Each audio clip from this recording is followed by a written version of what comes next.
Pada mika yang sebelah kanan ini, mika yang sudah gue bersihkan. Dan untuk mika yang sebelah kiri belum dibersihkan. Terlihat beberapa perbedaan, mulai dari kejernihannya dan dari warnanya. Untuk mika yang sudah gue bersihkan, itu warnanya mulai agak sedikit bening.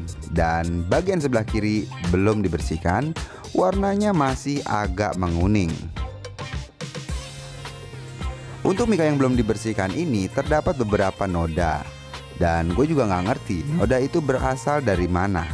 Setelah gue poles-poles ternyata noda itu tidak hilang. Dan untuk bagian yang mika yang ini sudah gue lakukan pembersihan. Terlihat kacanya itu agak sedikit bening dari yang belum dibersihkan. Dan juga ini belum di finishing ya, baru dibersihkan aja. Untuk proses pembersihannya, langkah yang pertama gue menyiapkan di sini ada amplas 500. Menggunakan amplas 500 untuk merontokkan atau mengikis bagian mika yang paling luar, menghilangkan noda-noda serta menghilangkan noda yang kuning, ataupun bisa juga untuk menyembuhkan retak rambut.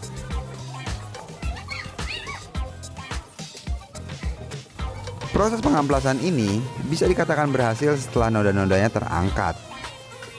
Kalian bisa lihat dari busa ataupun buih yang dihasilkan dari pemolesan atau pengamplasan ini.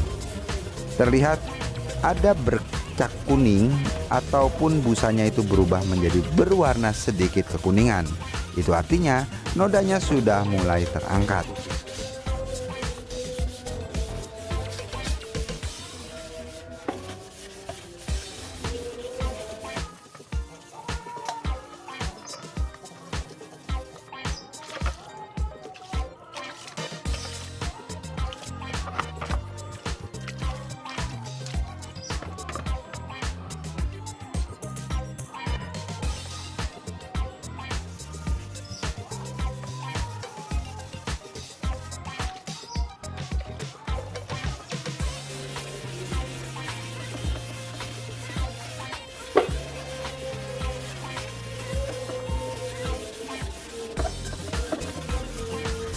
Jika dirasa sudah cukup rata menggunakan amplas 500 pada media ini, kita bisa menaikkan amplas ini ke step berikutnya, yakni menggunakan amplas dengan berukuran 1000. Dalam proses pengamplasan, gue saranin jangan terlalu terburu-buru, karena proses ini menentukan hasil akhirnya.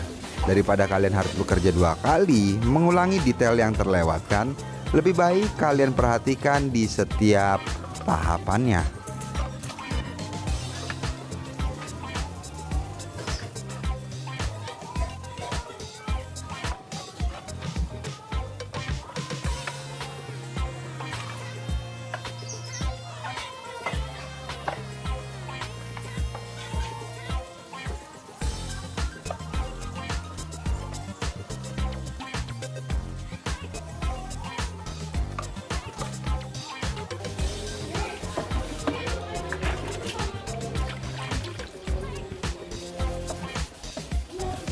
Setelah proses pertama dan kedua menggunakan amplas 500 dan amplas 1000, itu merupakan proses pengikisan.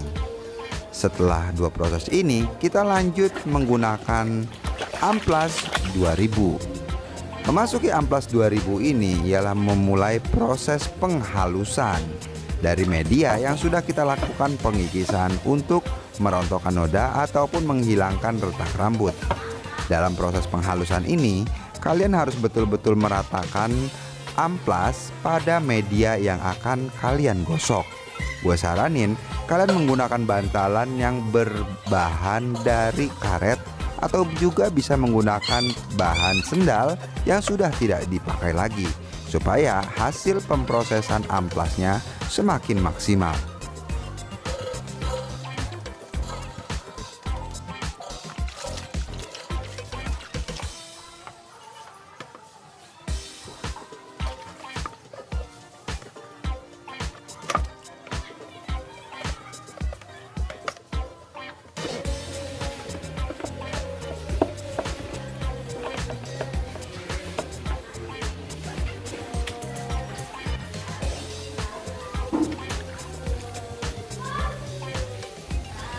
Setelah menggunakan amplas 2000, kalian harus membersihkannya kembali dan mengganti amplas ke step selanjutnya, yakni menggunakan amplas dengan nomor 3000. Amplas 3000 ini berfungsi untuk menghaluskan kembali dari step amplas yang 2000. Proses amplas 3000 ini memudahkan kita dalam proses finishing nantinya. Jika proses amplas 3000 ini tidak maksimal, maka hasil outputnya pun tidak akan maksimal. Makanya setiap step pengamplasannya mulai dari step 1 hingga step keempat, kalian harus benar-benar melihat pada media yang kalian amplas, apakah media tersebut sudah rata atau belum.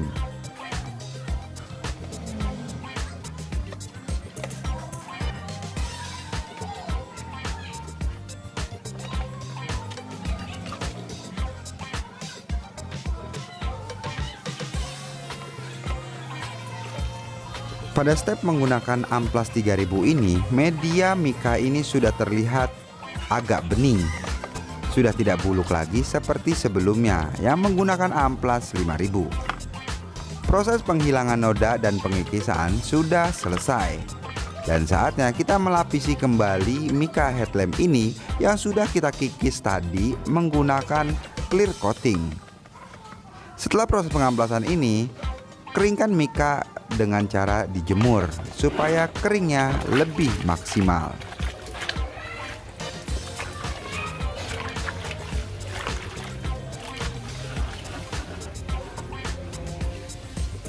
Setelah gue jemur, dan sekarang gue menggunakan clear coat merek Samurai tipe yang 2K.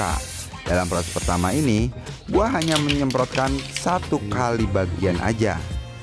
Kemudian kita tunggu hingga lapisan pertama ini benar-benar kering, sekitar 10 sampai dengan 15 menit. Dan tibalah masuk pada step selanjutnya, yakni pelapisan kembali menggunakan clear coat. Proses clear coat ini ialah berfungsi untuk menggantikan lapisan mika yang tadi kita sudah kikis menggunakan step 1 hingga step keempat, agar mika ini terus terlindungi dari paparan sinar UV.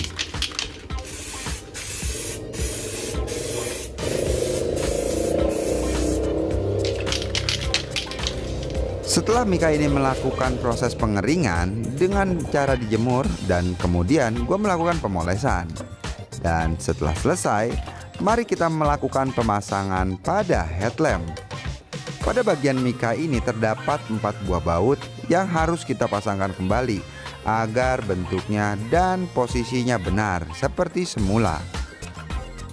Untuk bagian belakangnya, kita perlu memanaskan menggunakan head dryer ataupun head gun untuk mencairkan kembali lem-lem yang sudah agak sedikit mengeras.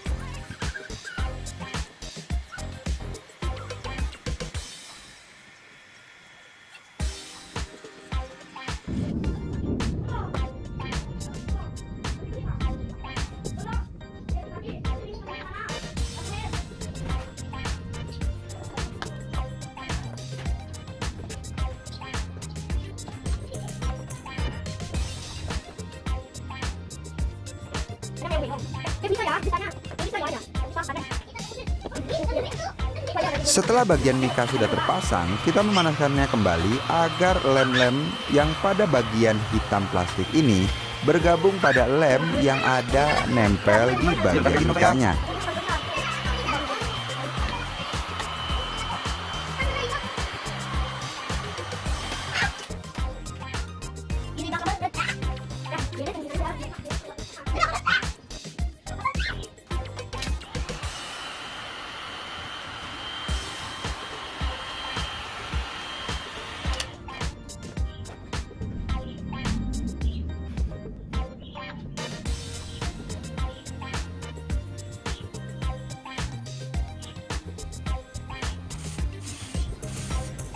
Setelah terpasang, di sini gue menambahkan silen untuk mencegah kebocoran.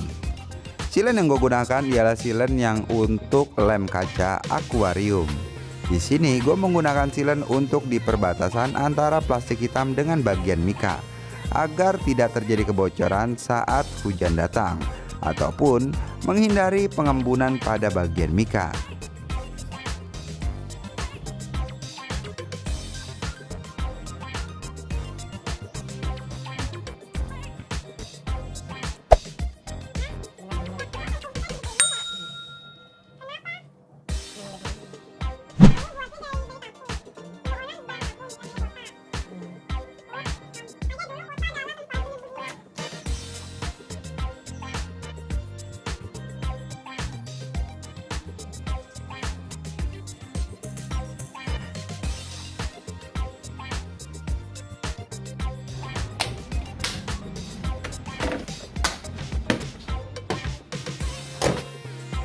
Akhirnya headlamp ini sudah selesai dilakukannya restorasi mulai dari step 1 hingga step yang terakhir ini. Buat kalian yang belum menonton step 1 dan 2-nya, kalian bisa cek link pada deskripsi video di bawah ini. Terima kasih buat kalian yang sudah menyaksikan video ini sampai dengan selesai. Jangan lupa untuk klik like dan subscribe. Dan juga share video ini ke medsos kalian ya. See you!